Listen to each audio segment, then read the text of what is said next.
Agum to give the package.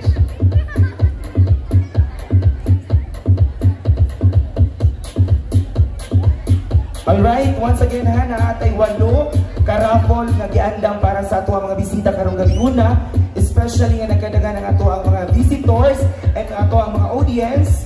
So, we hope nga usa sa inyo ha ang mabunutan karong gabi una. Yes. Ay nakita nato no nga naay mga display nga trophies di are. So later on atong i-awards kung kinsa kayo ang mga mananao sa ato ang Mayor's Cup 2024. Yes, so let's proceed to our 4th winner of the night.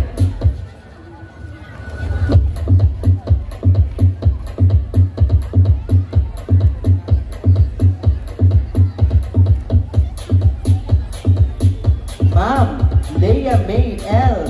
Serojano from Barangay Labira.